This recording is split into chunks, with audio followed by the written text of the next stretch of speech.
Gracias por estar aquí. Bienvenidos a Ruta del Salida. Esta es la historia de tres amigos que se internaron en el desierto chihuahuense con una cámara, provisiones y la promesa de regresar el domingo antes del anochecer, y de un viento que, desde entonces, parece llevar sus nombres. Si este tipo de investigaciones te interesa, te invito a suscribirte y a comentar desde qué lugar del mundo nos estás viendo. Tu apoyo nos ayuda a seguir documentando casos que muchos ya han preferido olvidar. Por respeto a las familias y para proteger la identidad de los involucrados, algunos nombres, lugares y fechas han sido modificados. El 10 de marzo de 2017, un viernes limpio y luminoso en Ciudad Juárez, la fábrica soldaba su rutina en las avenidas y los tráileres se enfilaban hacia los puentes internacionales. En una cochera de la colonia Hidalgo, tres muchachos cargaban una camioneta Ford vieja con el entusiasmo de un fin de semana que, en su cabeza, ya estaba contado en imágenes. Julián Torres, operador de dron y editor autodidacta. Eduardo Ramírez, contable en una maquiladora de autopartes. Y Óscar Mejía, barista, ciclista y el más inquieto de los tres. Llevaban 2 tiendas de campaña, 2 hieleras, un fogón pequeño, 3 bolsas de dormir, mapas impresos por si el GPS fallaba y una cámara semiprofesional con un micrófono que Julián había envuelto con una espuma hecha a mano para pelear contra el viento del desierto. Mañana, a mediodía, subimos la duna grande y tiramos el dron. Quiero esa toma de 360 grados. Va a aparecer Marte, dijo Julián, mientras aseguraba el trípode con cinchos. Y yo solo quiero que alguien recuerde que prometimos volver el domingo, bromeó Eduardo, que era bueno para poner el freno antes del precipicio. Volvemos. Lo que sí, hoy pedimos permiso, señaló Óscar, con esa seriedad que en él no era común. ¿Permiso a quién? A veces, en el norte de México, los caminos no son solo caminos.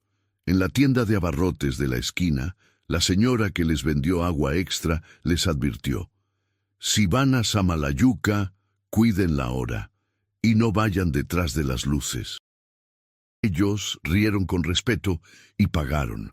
El desierto tiene sus leyendas, y una de las más persistentes en la zona habla de las luces que caminan.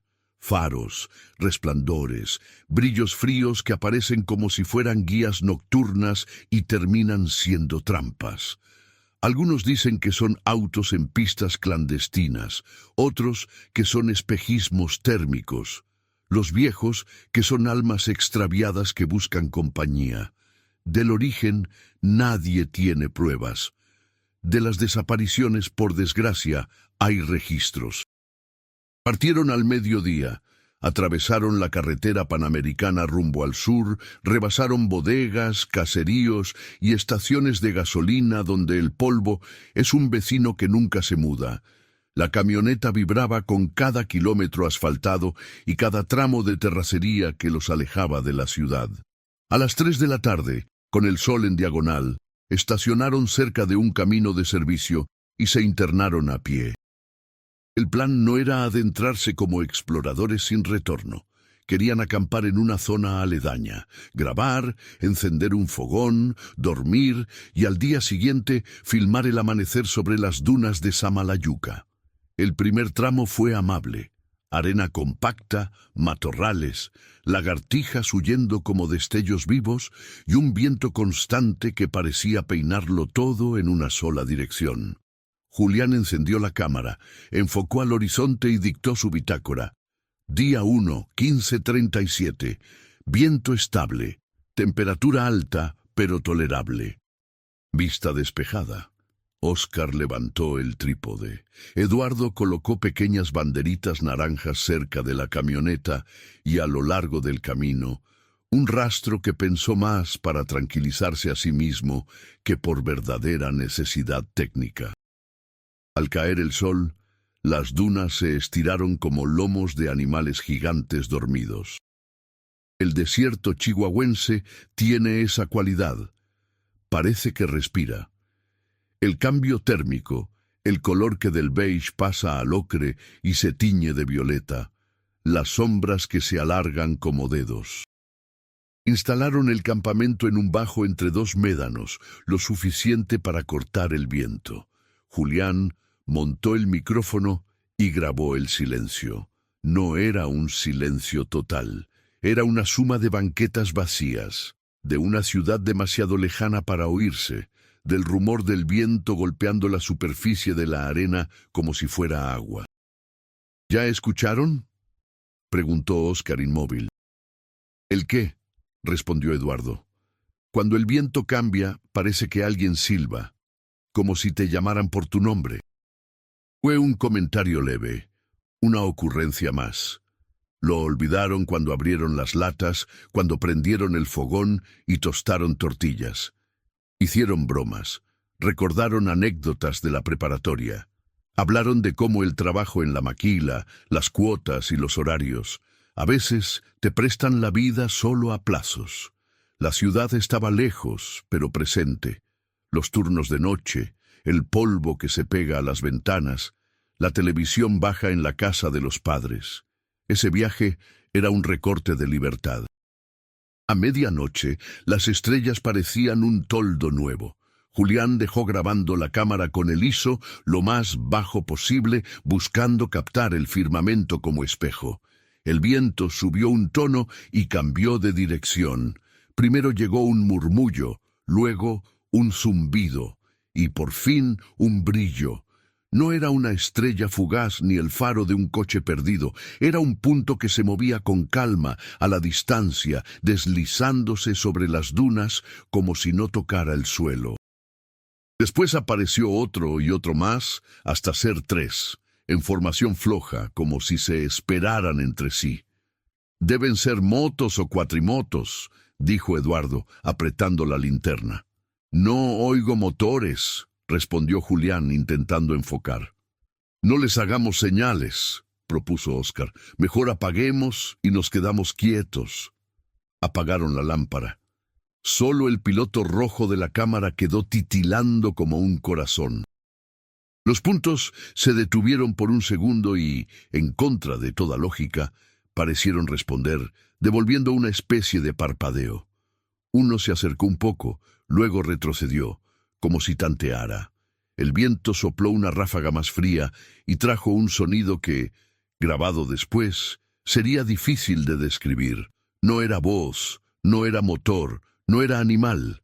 Era un arrastre, un siseo grave, el eco de algo distante metiéndose en algo cercano, justo detrás de la cámara. A la mañana siguiente, el cielo era cristal. Dejaron el campamento armado y, con la cámara, el trípode y una cantimplora por cabeza, avanzaron hacia una duna mayor, conocida por los guías locales como la Catedral. Julián quería la toma general, subir, girar lento y registrar ese mar de arena que parecía no terminar. A mitad del ascenso, el calor ya era un peso.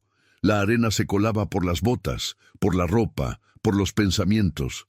Eduardo paró a tomar aire y miró hacia el campamento. Las tiendas eran 2 lunares en la distancia. Todo estaba donde debía estar. Llegaron a la cima. Julián acomodó el trípode, niveló la rótula y lanzó el dron. El zumbido de las hélices rebanó el silencio con un alivio artificial. Por fin, algo sonaba como debía. En el monitor, el mundo se abrió. Dunas, sombras, un par de huellas viejas de llantas, el resplandor del sol en escamas sobre la arena. Y de pronto, una línea recta. No era natural. La arena guarda y borra, pero aquello parecía una senda. Un trazo claro, estrecho, que cruzaba en diagonal hacia el sureste. ¿Lo ven?, dijo Julián ampliando. Sí, parece una zanja, dijo Eduardo. O algo que se enterró y pasó por debajo, respondió Óscar con el ceño fruncido. Siguieron la línea con el dron hasta que la señal comenzó a fallar. Luego giraron, buscaron otra vez el campamento y durante unos segundos La pantalla se quedó negra, con ruido de estática. Julián recuperó el control, trazó un círculo, regresó, y cuando estuvo a unos metros del trípode, bajó el dron con cuidado. Fue entonces cuando los tres, sin acordarlo, voltearon hacia la base de la duna. A la distancia, algo brilló y se apagó. ¿Vieron?, preguntó Eduardo. Sí, dijo Julián, bajando la voz. Fue un destello, como anoche. Óscar apretó la mandíbula. Pero ahora de día. No corrieron. Decidieron actuar como si no pasara nada. Esa es, en ocasiones, la mejor forma de alejar lo que uno no entiende. Bajaron juntos, recogieron el dron, envolvieron el equipo y, sin discutirlo demasiado, tomaron la decisión de mover el campamento a una zona más alta, donde el viento golpeara, sí, pero donde cualquier visitante, humano o no, se hiciera notar desde lejos. Tardaron 1 hora en reubicar todo. El sol ya no negociaba. El calor subía en oleadas.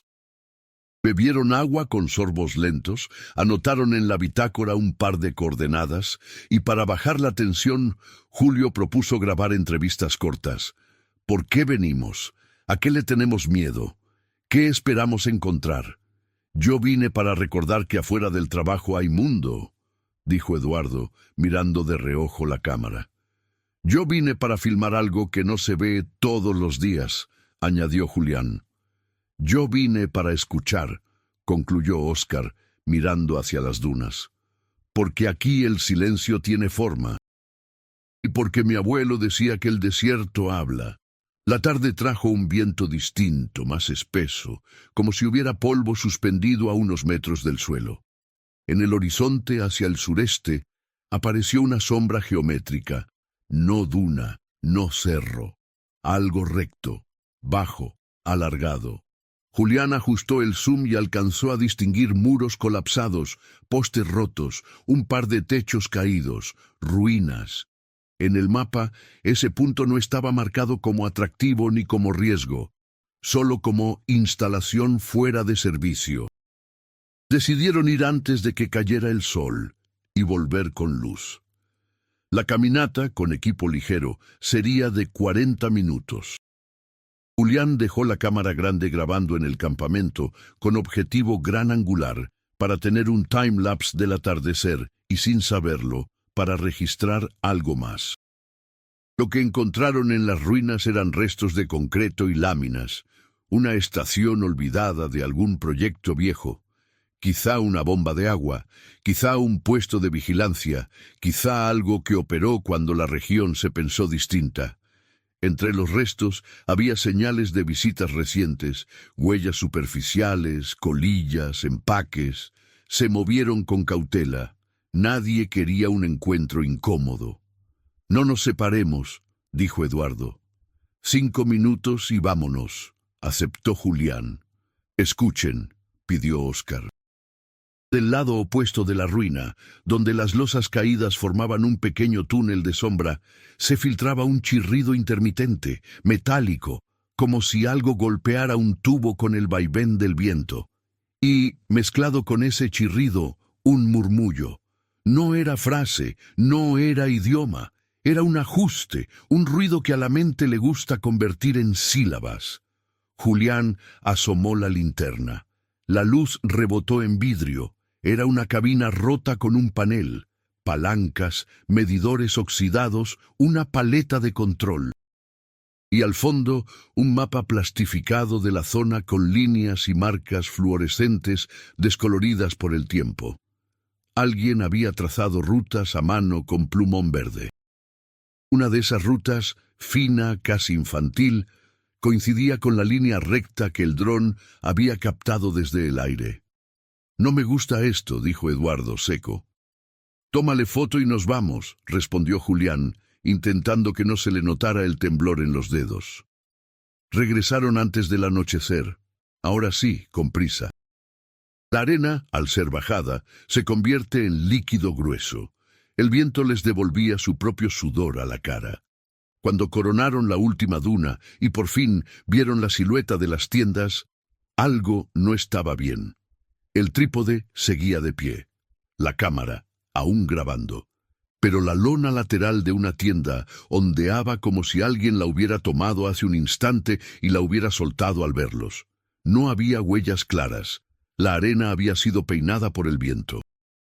Dentro, las mochilas estaban abiertas, no revueltas ni saqueadas, abiertas, como si alguien hubiera querido ver qué llevaban. ¿Dejaste así tu mochila?, preguntó Eduardo. No, contestó Julián. La cerré. La mía también estaba cerrada, dijo Óscar. Y no falta nada. Revisaron el archivo. La cámara había estado grabando por casi 2 horas. La mayor parte era el time-lapse del sol cayendo, nubes mínimas, sombras creciendo, el color virando hacia el ámbar. A las 18:12, el viento cambió. La imagen vibró. El sonido, incluso con la espuma, se distorsionó como si hubiera pasado por una bocina rota. Y entonces, a las 18:14, una forma cruzó por el margen izquierdo del encuadre. No un cuerpo entero, no una persona definida.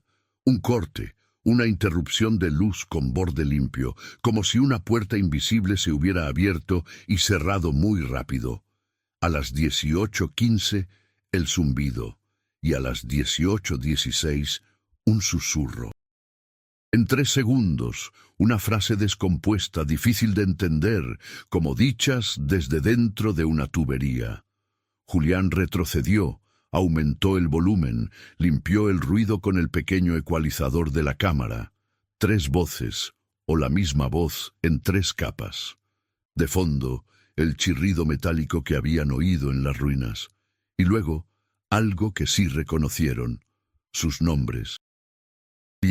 Julián, Duar, Eduardo, Car, Óscar.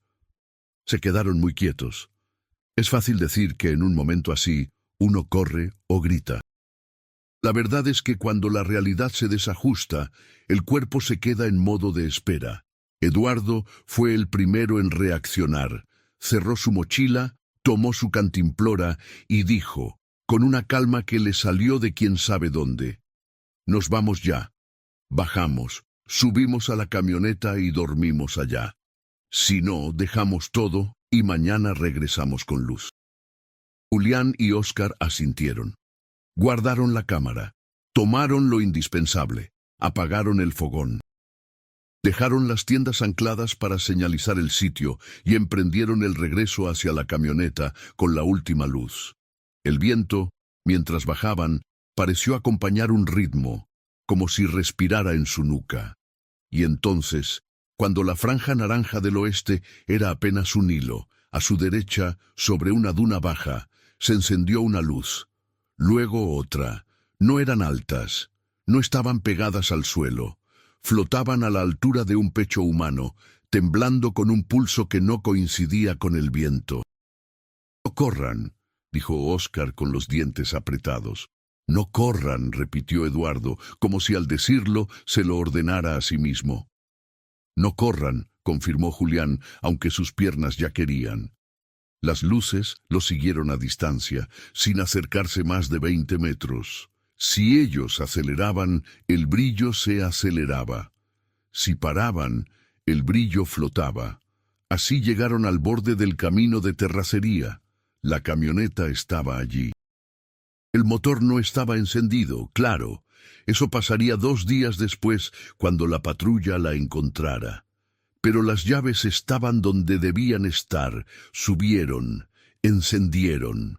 Y solo entonces, con el parabrisas como barrera y la caja de la camioneta como refugio provisional, se permitieron mirar de frente. Las luces se detuvieron a unos metros, palidecieron y desaparecieron como si alguien cerrara una cortina. Condujeron unos metros. Hasta ahí el relato se parece a cualquier noche extraña. Pero a los 5 minutos la camioneta se ahogó. El tablero parpadeó como si un corto recorriese los cables. La luz del cofre se encendió sola. El motor jadeó y murió. Eduardo maldijo sin elevar la voz. Julián abrió la guantera buscando la linterna.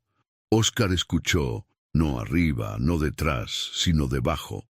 Algo raspó la barriga del vehículo, como si la arena hubiera cambiado de densidad, como si una línea, la misma del dron, la misma del mapa, pasara justo bajo el camino y vibrara.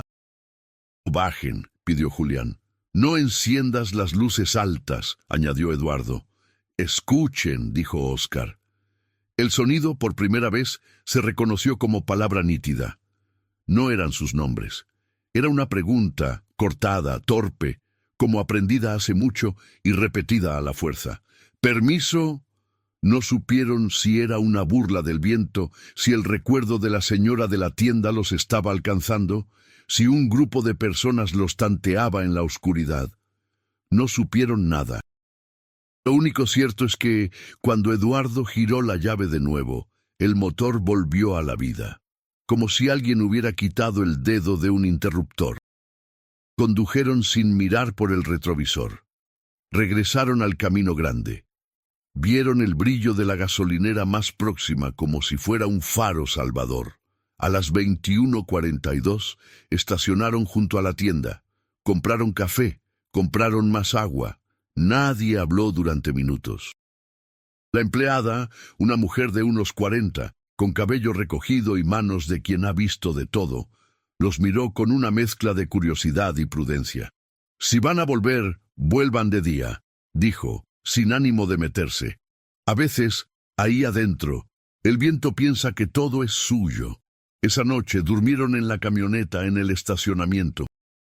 El plan había cambiado. Al día siguiente volverían por las tiendas, recogerían el equipo, grabarían un cierre y regresarían a Ciudad Juárez con una anécdota rara y un par de tomas espectaculares.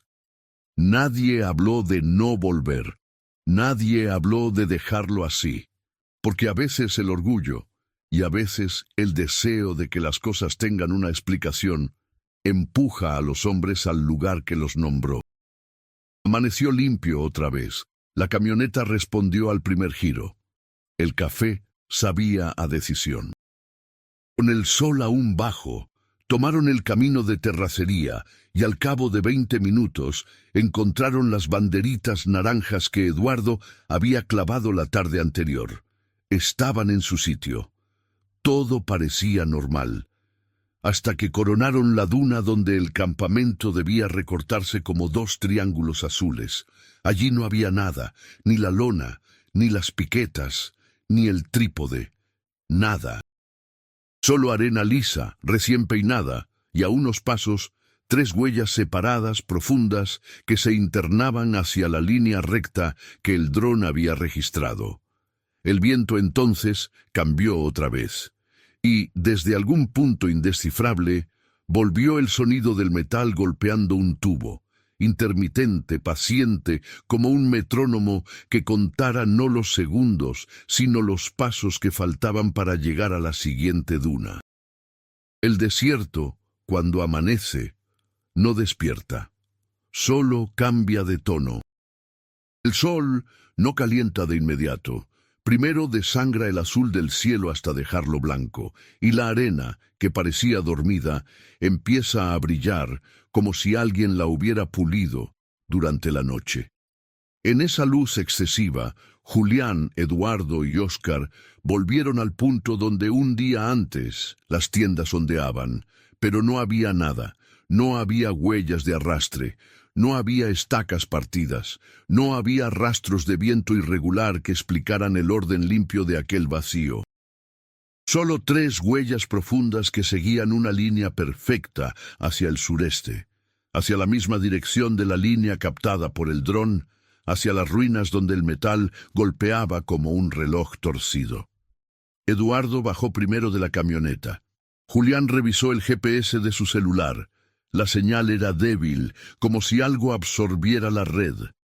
Óscar, en silencio, encendió la cámara pequeña, la de respaldo, y apuntó hacia el horizonte. En el video recuperado días después, la grabación comienza así: la duna, los 3 hombres, el aire seco, y un comentario de Julián, medio para sí, medio para los demás. Nada desaparece sin dejar huella. Siguieron las marcas. Cada paso hundía los pies unos 5 centímetros, y el calor se filtraba por las suelas, como si el suelo estuviera vivo. Las huellas no se bifurcaban ni se cruzaban. Eran 3, separadas por apenas 1 metro, avanzando en paralelo, como si otros 3 hombres hubieran caminado antes que ellos, imitando su número, su tamaño y su destino. Durante la primera hora, el desierto se comportó como siempre: viento suave, olor a polvo, horizonte plano. Pero al mediodía, cuando el aire se volvió cortante y el silencio demasiado sólido, comenzaron los extraños sonidos. Primero fue un clic metálico, rítmico, a intervalos regulares. Luego, un pulso. No era eco ni zumbido eléctrico. Era como si bajo la arena hubiera un cable enorme latiendo. Cada 10 pasos, una vibración corta, un golpecito que subía por las plantas de los pies y se disolvía en el estómago. «Siento eso», dijo Eduardo bajando la voz. «¿Lo sienten?» «Sí», respondió Julián, «como si alguien caminara debajo, o como si algo respirara ahí». Óscar no habló, solo siguió grabando. El mapa de papel que habían encontrado en las ruinas coincidía casi punto por punto con la ruta invisible que estaban siguiendo. Pero el detalle perturbador era otro. En el margen inferior, junto al trazo verde, había una fecha escrita a mano: octubre 1994. 23 años antes de su viaje. Nadie sabía qué proyecto había existido ahí en los 90. Algunos en Ciudad Juárez hablaban de pozos de gas abandonados, otros de pruebas de radar. Pero en los registros oficiales no había nada. Samalayuca aparecía limpia, como si nunca nadie hubiera excavado más de 1 metro de profundidad. A las 2 de la tarde llegaron a un punto donde la arena se endurecía. Era una planicie con fragmentos de vidrio y metal, como si el suelo hubiera sido quemado hace años. El calor era insoportable, el aire olía a hierro caliente. En el centro sobresalía una estructura semienterrada, del tamaño de un contenedor industrial. Las huellas terminaban allí, rodeando el objeto y desapareciendo en espiral. Julián encendió la cámara grande y dio vuelta alrededor de la estructura. No tenía puertas ni marcas visibles, solo una placa corroída con letras casi borradas. Zona de pruebas del 5, Comisión Federal. El número 5 era lo único legible. «No toquemos nada», dijo Eduardo. «Solo quiero ver si está hueco», respondió Julián. Golpeó la pared con el mango de una linterna. El sonido no fue el de un metal sólido. Era un eco profundo, como si dentro hubiera un túnel o una cámara enorme. En la grabación de audio, el golpe se repite 3 veces. La tercera vez, el eco responde, no con sonido idéntico, sino con un golpe sordo, desde dentro. Ninguno habló. El viento bajó de intensidad, como si el desierto mismo contuviera la respiración. Luego, un sonido nuevo, un silbido breve, agudo, similar al que habían oído la noche anterior, pero ahora no venía del aire, sino del suelo. Eduardo dio un paso atrás. Óscar enfocó hacia la base del contenedor. Entre 2 placas de metal, una ranura delgada expulsaba aire caliente. Un segundo después, salió una ráfaga de polvo negro, tan fina que parecía humo. Y del humo, por un instante brevísimo, surgió una luz blanca, pequeña, como la chispa de un fósforo. Después, nada. El desierto volvió a sonar a desierto. «Ya estuvo», dijo Eduardo. «Nos vamos». Julián asintió, pero no se movió. «Solo una toma más», murmuró. Levantó la cámara, enfocó el horizonte y comenzó a grabar una panorámica lenta. En el plano se ve la estructura, el cielo plano, y luego, durante menos de un segundo, una figura que pasa detrás de Óscar, una silueta humana, delgada, de pie, inmóvil. No camina, solo aparece y desaparece con el corte de viento. Óscar lo sintió. Giró. No vio a nadie. El aire empezó a vibrar, como si un transformador invisible se encendiera. La brújula del celular giraba sin sentido. El reloj de Julián se detuvo a las 14:47. La cámara siguió grabando hasta que la batería, recién cargada esa mañana, cayó a cero en cuestión de segundos. Los tres retrocedieron sin mirar atrás. Cada paso que daban levantaba más polvo del normal, como si el suelo estuviera respirando por ellos. Llegaron a la camioneta casi corriendo, con los labios partidos y los ojos ardiendo. El reloj del tablero marcaba 16:03. Habían estado allí más de una hora. Pero, al revisar la cámara, el video solo mostraba 6 minutos y 30 segundos. Esa noche durmieron en el hotel más cercano a la carretera. Julián transfirió el material a su laptop. Eduardo no quiso mirar. Óscar se duchó 3 veces sin hablar. A medianoche, mientras revisaban los archivos, la computadora se reinició sola. Los clips aparecieron con nombres nuevos, generados por el sistema 001, 002, 003, hasta 006. Pero había un séptimo archivo, oculto. El nombre era una cadena de números, 1994-3321. Fecha inexistente para esa grabación, pero exacta para la etiqueta del mapa encontrado en las ruinas, marzo de 1994. Lo abrieron. El video duraba solo 20 segundos. No era su material. Era una cinta vieja, granulada, grabada con una cámara analógica. En ella, 3 hombres con uniformes beige caminan por un terreno idéntico al que ellos habían visitado. Uno sostiene un aparato metálico, otro un mapa. Y el tercero, quien filma, repite una frase en voz baja, casi susurrando. Si algo sale, no respondan, no le hablen. La grabación termina con un sonido seco, como una puerta metálica cerrándose. Luego, la pantalla negra. Y al final, una nota blanca escrita a mano, capturada apenas por un segundo. Samalayuca no perdona a quien pregunta. A la mañana siguiente, decidieron regresar a Juárez. El viaje de vuelta fue en silencio. Pero, a mitad de camino, el teléfono de Julián, que no tenía señal, comenzó a reproducir el último video por sí solo. La pantalla se encendió, y por unos segundos mostraba la toma de la duna vacía, pero con una diferencia. En el horizonte se veían 3 figuras caminando lentamente hacia la cámara. Ninguno de los 3 recordaba haber filmado eso.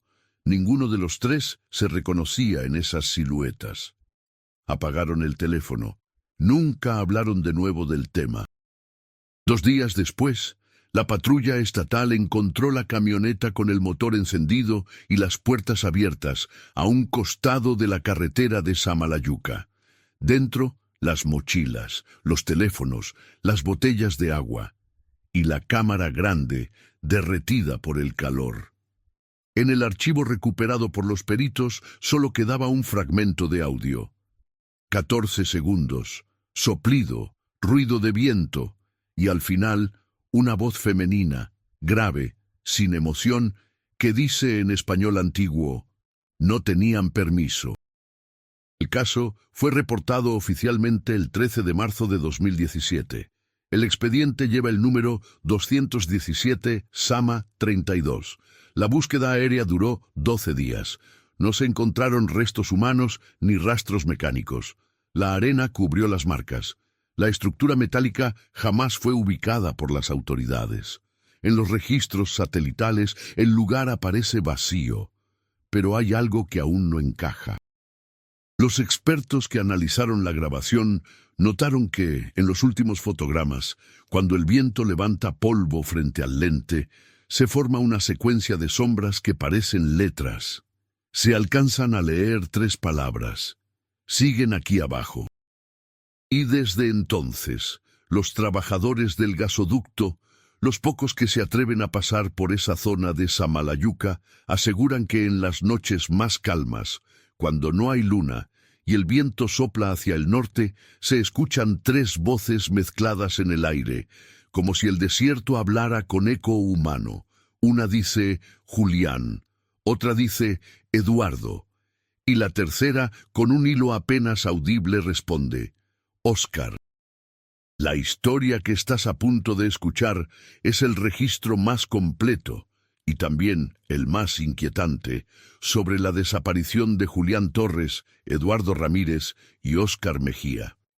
Después de que su camioneta fuera hallada a la orilla del camino, las autoridades iniciaron un operativo de búsqueda que duró exactamente 14 días. Lo que encontraron no trajo respuestas, solo más preguntas. Si aún no lo has hecho, suscríbete al canal Ruta del Salida y cuéntanos desde qué parte del mundo nos ves. Esta historia no se olvida, pero tampoco se explica. El 14 de marzo de 2017, al amanecer, el Grupo Delta de Protección Civil de Chihuahua inició la primera incursión al desierto de Samalayuca. Eran 8 hombres, divididos en 2 equipos, equipados con drones térmicos, GPS y cámaras corporales.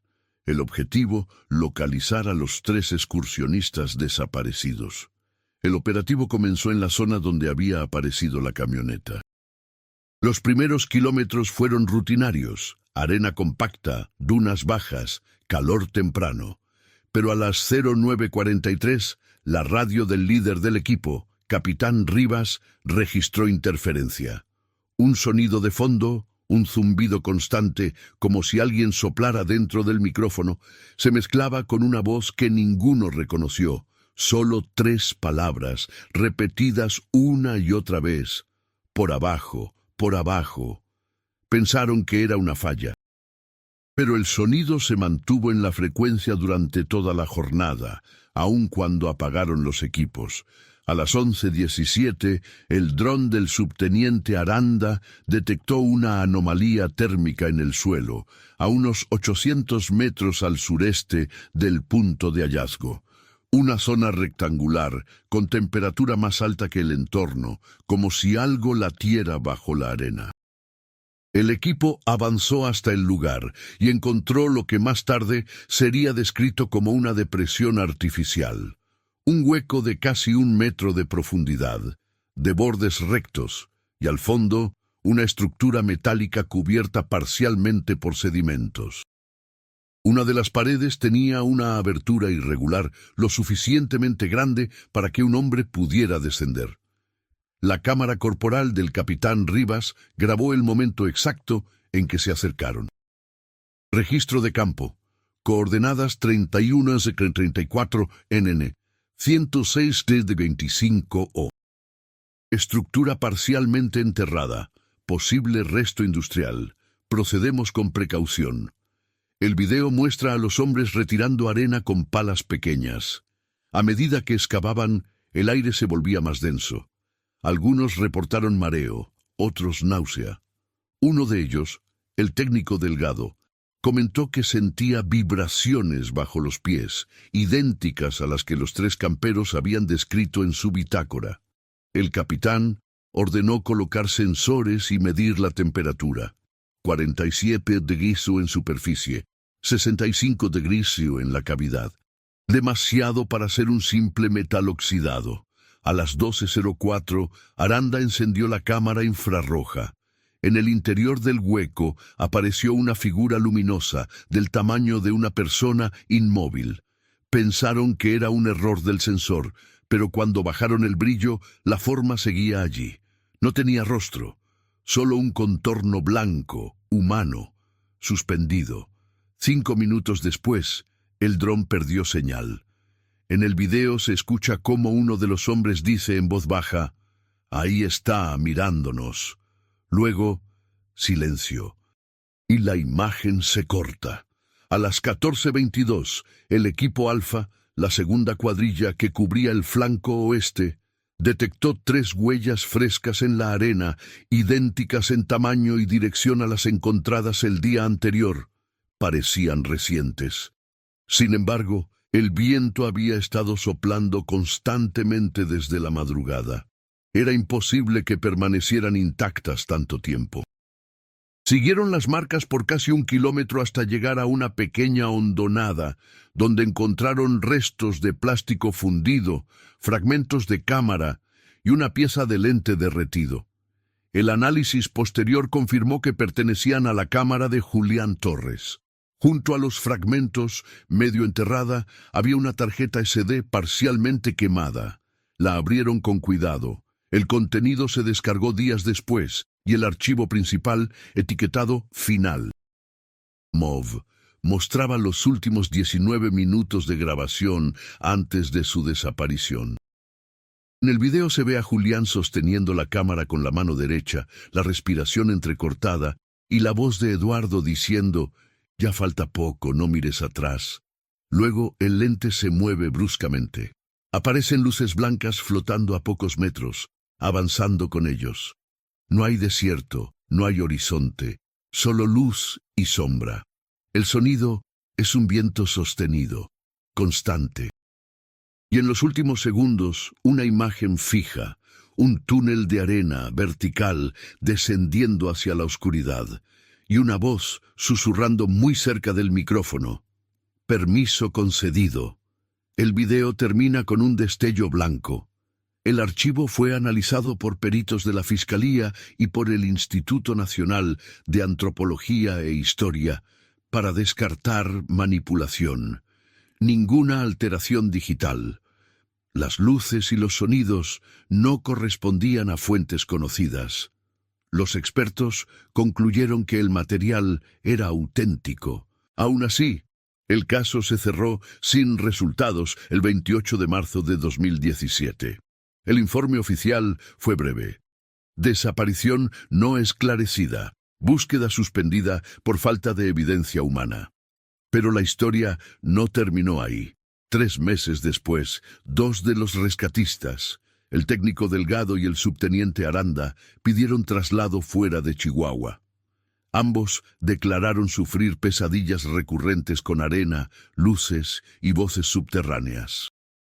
Delgado escribió en su informe médico: «Escucho el viento hablar con 3 tonos distintos. Siempre dice lo mismo. No era aquí arriba». El subteniente Aranda fue hospitalizado en 2018 tras ser encontrado en el desierto, a 15 kilómetros de Samalayuca, caminando descalzo y deshidratado. Llevaba una cámara en la mano. Cuando los paramédicos revisaron la grabación, encontraron solo un plano fijo de arena moviéndose al ritmo del viento. Pero el audio, amplificado, reveló algo más. Una voz joven, susurrando una palabra una y otra vez. Julián. En 2021, un grupo de investigadores independientes, entre ellos el periodista Luis Ochoa, retomó el caso. Con autorización del gobierno local, ingresaron nuevamente al área de búsqueda, utilizando equipos de georradar.